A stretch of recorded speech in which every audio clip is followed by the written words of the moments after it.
that was amazing. I love listening to Richard. I love understanding the history of Youngevity through Richard, because there's just there's a distributor perspective and there's a corporate perspective, you know, right? And overall, there's just a true like wellness and health perspective, true giving. I always remember a line that I've written. I haven't heard too much of it lately, just in some of our marketing material. But when I was kind of reading through some of Dr. Wallach's work, he talked about ending suffrage, ending suffering.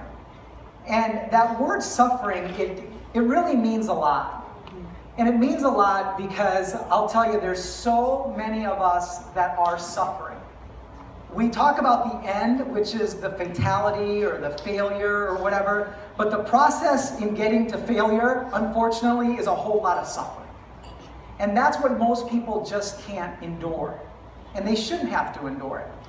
And there's so many things that you can do in so many different ways, whether they be from a nutritional perspective, from a mindset perspective, from an active perspective, that really kind of lessens this whole journey, if you will, to hopefully something that is a lot more greater than just some sort of failure or fatality, right? And so this is fun. I want this to be really fun. You're going to hear from Dr. Wallach tomorrow, which is amazing, you know. And you heard a little bit about kind of the history of the formulations from Richard. And so I was kind of thinking, like, what could I really offer? Like, what can I really give you guys? Because, you know, at the very end of the day, Youngevity has so many resources, whether they be written resources, video resources. We're constantly trying to support the education and provide you information so you guys can feel more confident about what you're doing, right? And there was a quote on a shirt the other day, and I am kind of corny, I will tell you this, okay, right? And this is kind of corny, but I kind of love it, okay, right? And it was on this shirt, and it said, you know, I stopped looking for the light, and I decided to become it instead. The reason why this quote was kind of a little bit powerful to me is because I truly feel that this is the answer for a lot of what you guys are trying to find. And I'll tell you why. Is because in my role at Youngevity, there's kind of two things. The first thing is very similar to what Richard does and Steve does and Dr. Wallach does, and answer a lot of questions on the health, right? What products do what? I've got this certain health condition, what do I do, and all that sort of stuff. And we always try to say, just like Richard said, is that, hey, listen, you don't need to be the nutritionist. You don't need to be the formulator. You don't need to be the health practitioner. You just need to guide someone, show them the tools that we have. But the most important thing that you need to do is you need to be a testimony. You need to be the light.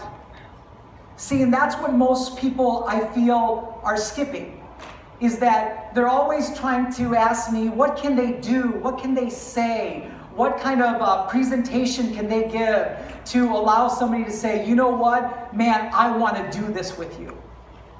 I don't believe that there is anything that you can truly say.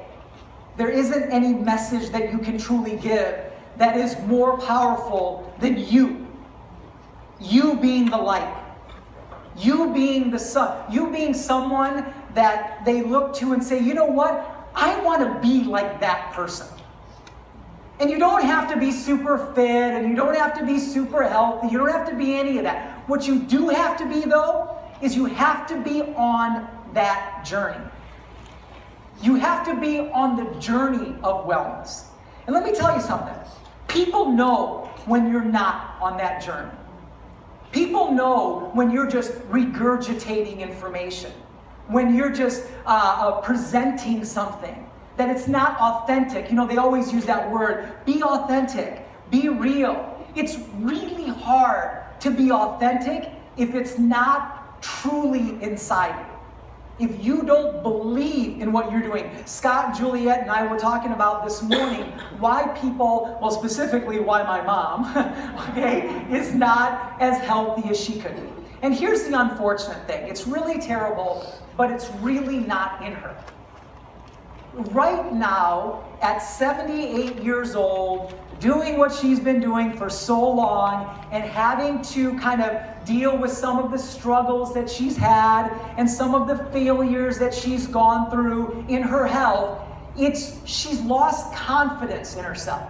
She's lost confidence in the fact that there is something better, that she can do things to get a better life. She's lost all that. There isn't anything that I can say. There isn't anything that I can show her. There's no way that I can be around her that is going to give her that confidence. She's lost that light. That's just the fact. She's lost that light. And see, this is the underlying current of why people don't do the things that they do. Because it's not really in them. It's not in them yet. And it's like you just can't, they always say, you just can't be healthy, you have to do healthy, right? You just have to do it. If you're trying to be it, you're not quite there yet. You're very close to the edge, but you're not quite it yet. You're not quite the light yet. And see, there's a lot of different ways in how you can kind of realize how you can be that light and what you can do so that you can actually do it. But it's not easy. And see, Tom and I have a friend that always uses this kind of, it's not a slogan, but it's kind of a saying that in our industry, what you do is you get them in, you keep them in, and you get them moving. Right? You get them into the mission, you keep them in the mission, and then you tell them to start forwarding that mission on, right? Whether that's from a business end or whether that's from a health end. It's really easy to get people to get them in, especially on the health side. On the health side, you can talk about living a better life today than the day before. It's like I was on the plane to get from Sydney to Brisbane here, and I was sitting next to a guy, and he ran hotels, so we were just kind of, I woke. I have the most relaxing time on a plane, let me tell you. I don't know why I know why that is. It's because no one can get a hold of me, right? No one can get a hold of me, so for some reason I just feel so relaxed, and I'm just this is the greatest thing. I wish this would just keep on flying. You know what I mean, right? But anyways, I'm so relaxed, and so I wake up from my nap, okay, right, my 50th one, and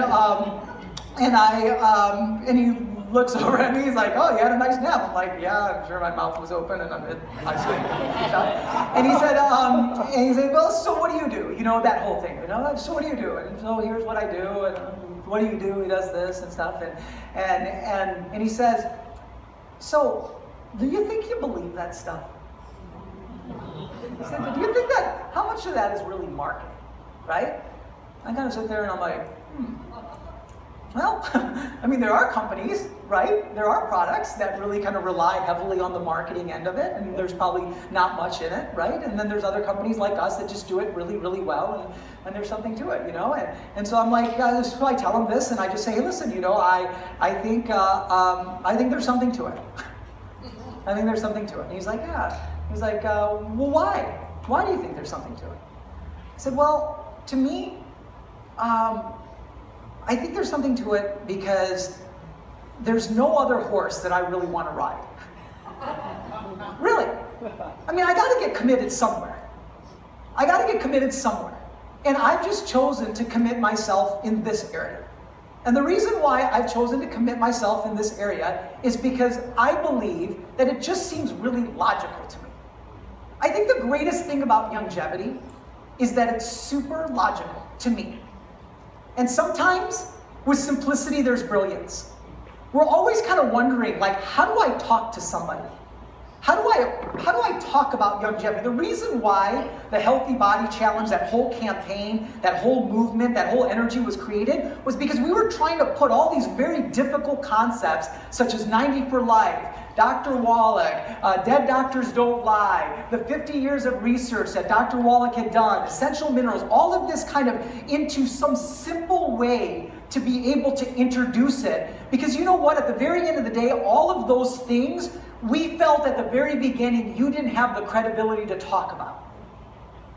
I mean, Richard, myself, Steve, Dr. Wallach, we have a certain levels of credibility that we're able to talk about some of these things, and so that someone could believe me, right? They'll say, if I start talking about nutrition, they'll say, well, what do you do? And I'll go, well, or what did you study? And I'll say, oh, I've got a dual degree in this, and I've been formulating for this many years. So they probably say, okay, yeah, you know what? You probably know what you're talking about, right? But if I didn't have that, what would I actually say?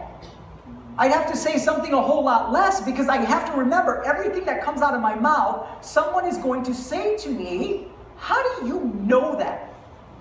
You may think that, but how do you know it? And then they'll start looking for all of those credibility pieces, and when they don't find it, they think that you're just trying to sell them something.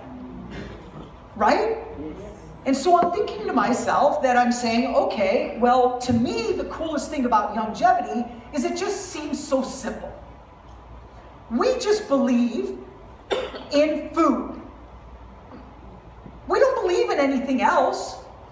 We believe in food. I know we're going to talk about glucogel. I know we're going to talk about the 90 essential nutrients and the minerals and where they come from and all that sort of stuff. But really, what are we talking about? We're simply talking about food. We're simply saying that you don't get enough of this food, and this food is one of the, if not the most powerful thing that you can put into your body to create some sort of recovery from the constant trauma that you are going to face. Because that's all you, every day you face trauma. You don't live in a bubble. So whether it is the drinks that you have, or the air that you breathe in, or the light that you feel, all of that is trauma. And your body is going to have to deal with that trauma. And when your body gets overcome with trauma, you are going to start breaking down. That breaking down just happens to have a lot of different definitions, and those definitions, they need to be categorized. So then we just put names on those definitions. We put names like Alzheimer's, we put names like cancer, we put names like arthritis. But if you think about it, and if you read what it is, it's just a set of conditions which are definitions of some big trauma. So in my head, all I'm thinking is that, listen, I believe in food. I believe in all of the things that are in food, and therefore I believe in things that are from a very core philosophy from the nutrients in food. And that's what Dr. Wallach, and that's what Youngevity, and that's what this whole product line has always been about to me. So it's easy for me to talk to people about Youngevity because all I'm really talking about is food. And I want to make it that simple because at the very end of the day, I got at least, hopefully, enough of that credibility so for somebody to say, I could trust that you know that. Because it's hard for me to understand that that person, unless they've been living underneath a rock for a very long time, that they don't understand that food is something very important for them to have. See, I think that this is what's difficult when individuals come in to this opportunity and they try to create their family. Some people call it a group, some people call it a network, some people call it a team, I call it a family. Because I believe that that's what you're trying to do, is you're trying to build a family. Because you're going to treat those people, hopefully you treat your family well, but you're treating them like family. Because you're going to have some ups and you're going to have some downs. And the only ones that seem to just stick with you is family. Right?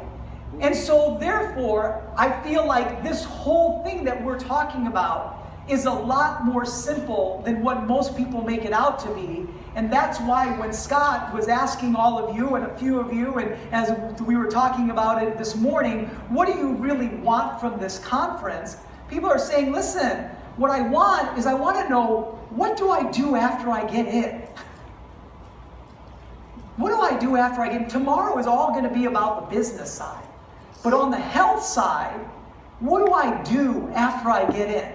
You know what you do after you get in? You get more intense about being in. Really. Because if you don't do that with great intensity, you won't be that light. And you know what's really hard? What's really hard is being a hook. You know what's really easy? Being a magnet. When you're a magnet and you're walking around and people are just attaching themselves to you, it's really fun because you don't have to go over to that hurdle of wondering what you're going to say, how you're going to say it. It's really enjoyable for somebody to come up to me and say, gosh, Jeever, you seem to be happy all the time. Like, what makes you so happy? Now, I could go a lot of different directions, but sometimes I'm like, you know why I'm really happy? Because I just feel good about myself. I feel like I'm doing everything that I can to live a really healthy life. Really? What do you mean?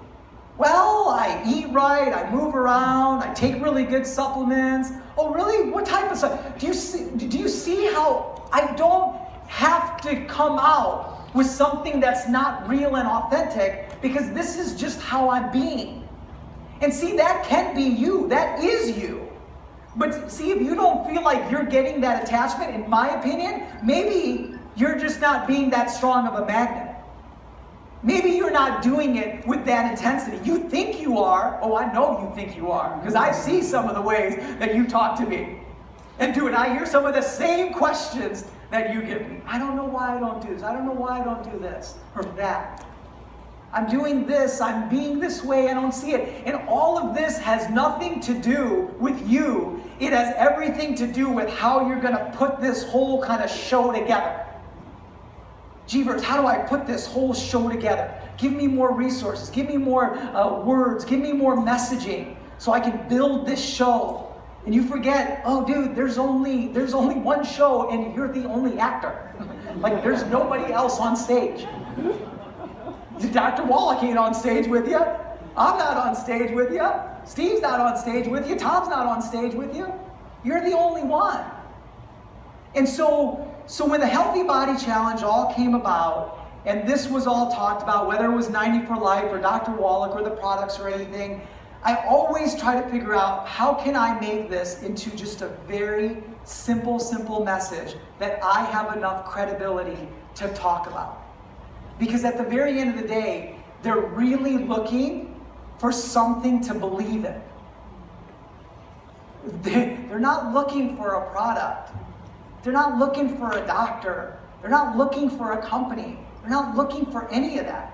They're just looking for something to believe in enough so that they can feel like they can try it. And you'll be there to help them to try it.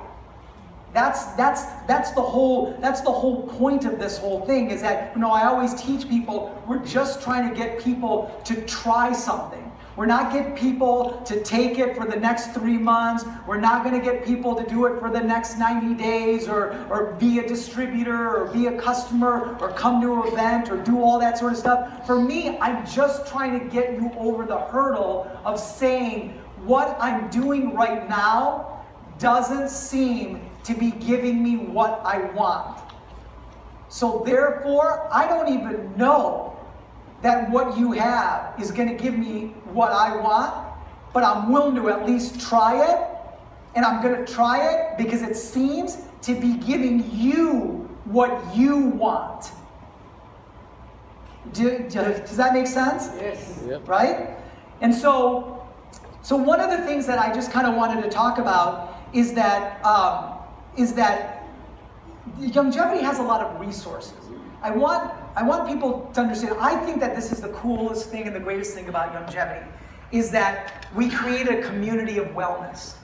And just real quick, just on this back thing, I highlighted this word healthcare, right? To me, Youngevity is healthcare. I don't worry about Obama's plan. I don't worry about nationalized healthcare. I don't worry about medicine. I don't worry about big pharma. I don't worry about any of that sort of stuff. Or I don't even think about any of that sort of stuff. This to me is healthcare. Food is healthcare. Having a positive mindset is healthcare. Getting the right nutrition into my body any way that I possibly can, even if I have to do it in ways that don't necessarily look like food, is healthcare to me. So for me, this is what my mindset is all about. And I think that when you communicate to people who are actually trying to look for other alternatives, I think they're looking for other forms of healthcare. Okay, right? And so the second part is about, this is why I feel that most people will stay at Youngevity. So you get them in because you created something that's so logical and so simple that they can believe you, that they're willing to try it, and then you let Richard and Dr. Wallach and myself and Steve do the heavy lifting, if you will, meaning that the product has got to give them value. And there's a difference between giving them value and working. And what I mean by that is a lot of times people come in and they tell you some of the issues that they have, and that if those issues are not resolved, that they feel that the product has failed. But that's not the case. There is value in health. There's value in wellness, and most importantly, there's value in the fact that you're doing something that is a better plan than what you had before. Do you see how important that is? Most people just need a plan. They need to know that what they're doing is at least going to give them a way to get to their solution. It doesn't necessarily mean that they'll get to that solution. They just need to know that at least now you've got a plan. And the cool thing about what Youngevity's created is all of these resources. Whether it be the conference calls, whether it be the websites, whether it be events like this, it's the community that we create of wellness that keeps people going and moving and saying, you know what, I'm not getting this from anywhere else. Now, one of the things, like Scott was talking about, that we released is a new nutrition plan. And we're going to keep creating new nutrition plans. Dr. Wallach's first nutrition plan was so simple. Listen, here are 10 really good things to do. Here are 10 really bad things to do. Just follow these 10 things, or these 20 things, if you will, right? And if you just follow these 20 things, along with some of the other tools that I give you, you're going to be able to get some really great health if you do it consistently. And so another element of that is other nutritional plans. And so one of the things that we have come out with recently is a philosophy that is not very far from what Dr. Wallach has already talked about, which is the value of healthy fats and the whole ketogenic program. And the ketogenic program is just really simple, guys, okay, right? And I'll tell you what, I did a ton of study at the Greenville Hospital System, and I looked at all of these different types of, they wanted nutritional plans for different types of disease management states. So whether it was Dr. Dean Orton's cardiovascular nutritional plan, or you had nutritional plans for diabetes and obesity, you had nutritional plans for neurological issues like Parkinson's and things like that, post-chemotherapy. So I'm doing all of these kind of nutritional plans, or the team is, and I'm helping out or leading them. And I'm thinking to myself, all of these look almost the same. They look almost the same, with a few little, in my opinion, little marketing things. Like bell peppers, they're really good for individuals with neurological issues, right? Throw in some bell peppers, or make sure you don't eat too many of this green leafy vegetable, you know, for heart disease or cardiovascular disease and things. And it was just all of these things, but at the very core, they were the same. And the very core thing was something very simple. It just told you guys, stop eating sugar. I know it's like so boring, okay, right? And you're like, oh, like this is what you're gonna give me? Like, you got 45 minutes and you're gonna give me this yeah, it's like, wow, what a discovery, you know, right? No, it was just stop eating sugar. Goodness gracious. Because sugar is the most destructive molecule on the face of the earth, and if you have to look at it from kind of a medical sense and showing you how sugar attaches itself to these walls of your arteries and hardens them, or if you want to just go on YouTube and find how they put Mountain Dew on the bumpers and remove rust. Like, one of these things is going to get you to say, wow, sugar is really, really bad. Okay, right? And so the thing is that there's, unfortunately, most people don't realize that there's two forms of sugar. There's the regular kind of sugar that we eat from a Snickers bar, and then there's the sugar that we eat from bread, and from pastas and grains, and from all of those carbohydrate sources that at some point, some of us thought were actually pretty good. Like, I remember when it was like, okay, great, I'm an idiot. Sometimes I'll read things and then I'll do it for a while just to see if it will work per se. And so I read the China study. I don't know if you ever read this book, but the China study, and it's like, oh dude, don't eat any meat, and things like that. So here I am just shoveling carbs into my body like it's going on a crazy air math. Oh yeah, no, I was very smart though. I used quinoa and air math and millet and all that sort of stuff. And here I am just getting heavier and heavier and heavier.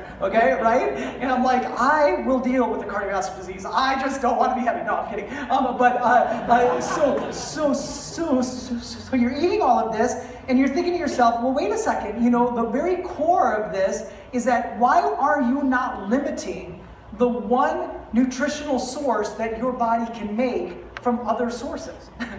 So your body can make these carbohydrates from excess protein and excess fat, so why would you add more of that, which then could break down into the one thing which is most destructive, which is sugar, right? And so all of these plans, they weren't the same. They were just telling you to limit this sugar. And it just so happens that this is one of the most powerful ways for you to lose fat. And the reason why is because of all these other physiological benefits that your body receives when it's not overloaded with sugar. My whole thing is, it's very difficult for me to think that there's anybody in this room that does not have diabetes. Really. It's really hard for me to think that anybody maybe my dad, before 80 years old, older than 80 years old, maybe because they were living on farm, or people that were living on farms and things like that. You're fine, right? But for that whole approach is that as much carbohydrates and processed foods and sugars and such that we have consumed, it's difficult for me to think that we have not broken down the one system that allows us to metabolize that. Because it's not necessarily the sugar that is so bad as much as the fact that the pace in which we consume that sugar does not allow us to keep up, and therefore it causes all of these other destructive things in our body. And one of the things that it does is cause us to gain those calories in the wrong places, which is fat. And so when you can reverse that and you can change that, you can trigger your body so it does two things. Number one, release the fat that it already has, and then secondly, inhibit the ability to gain more fat. Most people actually don't have issues with gaining fat. The issues that they have is they can't lose the natural fluctuation of fat that they get every year. So your body, it kind of works in this balance. It's not always going to be perfect, right? So every year you'll kind of go up and down 3 or 4 pounds of weight. But the problem is that most people, they can't go down. They gain the 4 pounds, and then they gain another 4 pounds, and then they gain another 4 pounds, and then they'll say, oh my goodness, I couldn't believe it. After about 4 years, I don't know how I got 20 pounds overweight. Well, you got 20 pounds overweight because you were never able to lose that natural fluctuation of weight of 4 pounds every year. And see, what this whole program is trying to do, along with other things that we have, and there'll be new nutritional plans that we have, is to say, how can we create an environment in your body in which your body will be able to lose, most importantly, number one, not be able to take on more excess calories, but secondly, be able to lose the excess calories that you already have. And this whole ketogenic program, as Dr. Wallach has always said, if people knew more about the value of healthy fat, they would replace the amount of protein that they were eating right now with the amount of healthy fat. Not only from a wellness perspective, but also from a body composition perspective as well too. you know? And so what we've done though is haven't just created product sets for that, but we've created an entire set of resources. Whether that be nutritional plans or videos or food lists or testimonials or challenges. Guys, this is what's so important about being part of Youngevity for most of us, is that most of us will just be part of the community and are really excited to be part of that community. And that's cool. That's okay, because we need champions.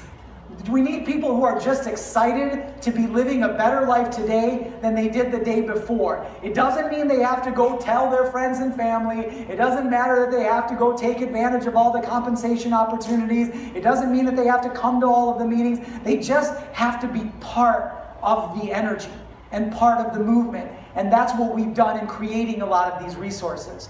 And so, and one of the things that I kind of want to talk about is something that Steve actually, he showed me this morning of a great article. I don't know how many of you are familiar with a famous physician, the researcher, Dr. Jeffrey Bland. But for those of you, how many have read the book Epigenetics?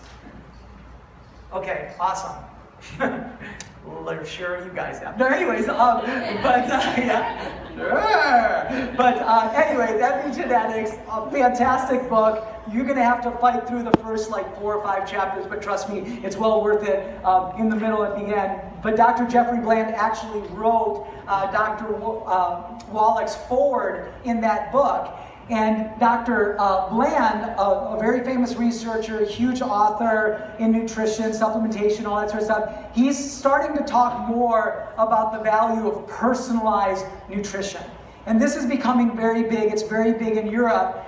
And the reason why this is so big is that now more than ever, we have so much data that we can gather from ourselves. Okay? Whether it be the biometric data that we can get every day, like right now, right? Those inputs, all the way to the genetic data.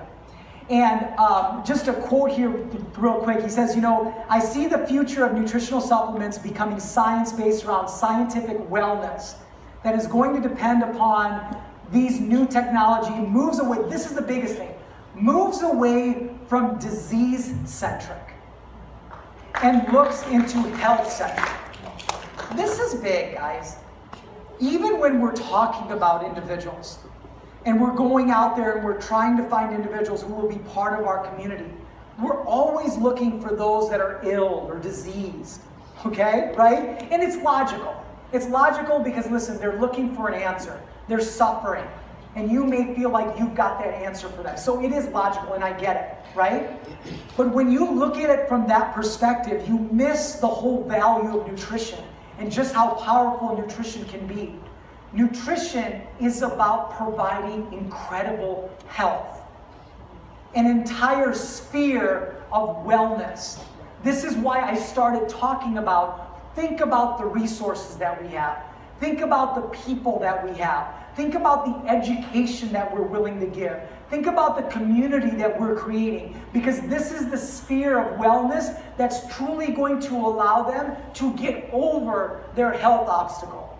Now, their health obstacle they've termed as disease or illness, but we look at it as you're just not well. You're just not well enough. And the number one thing that you can do very easily is to watch what you put into your mouth. So therefore, let me tell you some really great things about Youngevity. But this is a perfect example of really how it's going to be easy for you to communicate what you're doing. What is your purpose? And so one of the things that we came out with at our last convention in Salt Lake is looking at genetic data, human genomics. Okay? This is a field of research that I've been looking at for about a couple years. And I did it not necessarily as a start for this, I kind of fell into it. But again, talking about my mom, because she's not here, is that, I mean, she's here, but not like here, okay, right? And so I just was like, gosh, I've done everything that I can for my mom. right? I've brought her to Greenville, South Carolina, for 4 months, and she hated it, but I cooked all her food, and I didn't have anything in the pantry for her to get to, and she would yell at me and cry, and I'd make her walk every morning and night. I was a terrible, terrible son, okay, right? But she got really well. And she was off of all of her diabetes medications. They wrote her up in diabetes management, did all of these kind of wonderful things, okay, right? But it just didn't stick. It just didn't stick. And then we would kind of show her my niece and nephew, and I would tell her, hey, listen, if you just stay healthy, I promise that if you lose this weight and do this, I'll get married. I just used everything that I possibly could. Everything that I could, okay, right? And it just wasn't going anywhere. And I realized that there's something more here. And I started to think about kind of the neurological changes that happen when you are consuming the wrong foods, and how your body can behave and yearn and crave for those types of things. And so my research kind of went into that.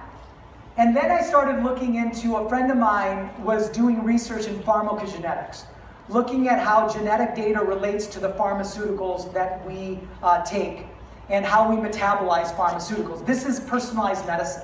So this is how they're able to develop the right types of treatments for certain types of diseases and illnesses, okay, right? And as I was kind of researching this, I realized that the same kind of concepts for pharmacogenetics also works for nutrition, and how our bodies actually relate to the foods that we eat. Dr. Wallach always talks about epigenetics, and epigenetics is how we're able to environmentally influence our genes. And those genes, or those expressions of those genes, is very true. But there are some genes, though, that also relate themselves to things that we can't do on an epigenetic level, but they actually relate to how our foods will relate to them. These are what I talk about, the genes that are written in pen. Dr. Wallach has a saying, a quote that in the book that talks about that some of our genes are written in pencil and some of them are written in pen. These are the ones that are written in pen. And how this all started was the Human Genome Project. So the Human Genome Project, essentially, many of you are probably really familiar with this, they took a look at all of the genetic data and the genomic sequences and started categorizing how these genes relate to our different types of health. This is the whole thing about some people saying, okay, listen, Angela Jolie, hey, listen, I've got this gene sequence. Because I got this gene sequence, I'm probably going to get breast cancer, so I'm going to remove my breast. Okay, right? We don't believe that. Okay? Because that is actually saying that your genes can transmit disease. That's not right. But what we do believe is that our genes can affect the way that the foods that we eat, and therefore create pathways of trauma. Okay? And so these are the pathways of trauma that can end up as being manifestations of certain definitions of health concerns. Okay? And so, so what we're talking about here, as I mentioned, is saying, okay, listen, if I knew how the foods that we consume, how our genes affect them and the pathways that they create of trauma, am I able to create a blueprint? Am I able to understand what my lifestyle, what my dietary lifestyle should be, what my nutritional lifestyle should be, what should my fitness lifestyle? This all kind of becomes real when you start understanding, how is it that some people do one thing and I do that same thing and they get one result and I get a different one. This person, he went on this type of nutritional lifestyle, or they exercise this way. I'm the same age, I'm the same makeup, I'm all that, and I didn't get anywhere close to those results. Why is that? Well, the reason why that is, I used to tell you, is you were lying to me. That you weren't doing the same thing. That you didn't have the same intensity. But then I realized, wait a second. There's all of this huge amount of research that says your genes can relate to those environmental factors. And so they've done all of this research and they've realized that when you take a look at this work, you can at least have some hard data that shows you maybe you should be doing things that are different. Maybe that you should be eating different types of macronutrients. Maybe protein is better for you than fats. Maybe the ketogenic program is awesome for you to lose weight, but it's not necessarily the right ongoing lifestyle, dietary lifestyle. Maybe the exercise that you're doing with cardio is really good for one person, but for me, if I do cardio, based on my genetic data and that I know, it actually causes me to gain weight. I see people in the gym all the time lifting heavy weights, and they're gaining. You, my friend, just need to do something. No, I can't. No, it's Tommy. It's Tommy. Okay, right. And so just real quick. So what we've done, I'm so sorry. Okay, right? I'm gonna pay for that. Trust me. So what this is, okay, right, is that it's your genetic profile in these particular genes. They never change. They never change. Okay? You can't do anything in your lifetime for you to have a genetic change in these genes. Okay, right? And so it's a one-time test. You take it one time, you never have to take it again. Okay, right? And there's nothing bad about what is on your genetic profile. There was a friend, he said, oh, listen, I looked at my sheet and I saw a lot of mine were red. And red, actually it was Michelle. It was like, oh, it's all red. You know, right? This is terrible. Tell me what to do so I can make them all green. I'm like, no, you can't make them all green. You can't change anything. But there's nothing bad about it being red. It's about understanding that that's just what's for you. You now need to navigate around that. So for example, one of the things that you'll see all of these markers here? It looks and tests for each one of these markers. So for example, you may have a genetic profile that causes you to not to be able to feel full. Because you don't have the ability to feel full, satiety, satiation, you will consume more food. So even though you knew that portion control is probably the smart thing for you, that you shouldn't overeat, but now you actually have data that says, listen, no, you are predisposed to not being able to have that trigger. Not only is that an issue for you not having that trigger, but you will actually release a hormonal response after you eat, after you feel full, that will cause you to want to eat more. So here's the thing, it's okay, but you still got to know that. You may have the ability to process fat very quickly.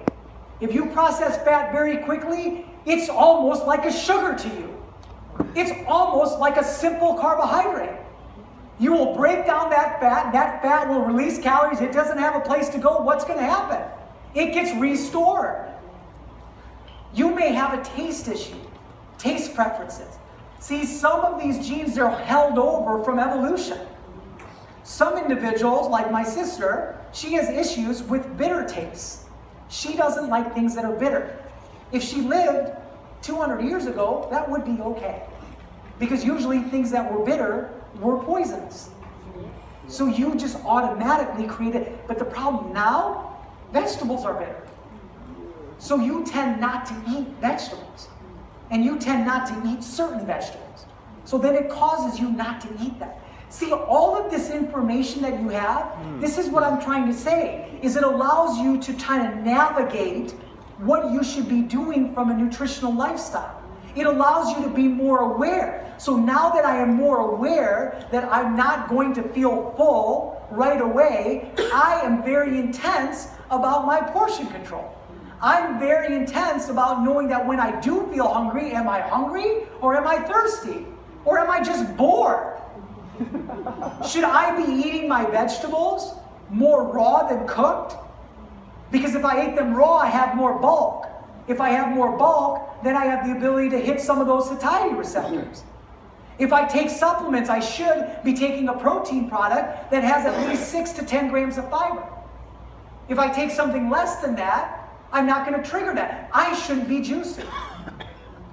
Juicing's not the best thing. See, this is the type of things that allow you to make those small changes that can end up making a huge difference.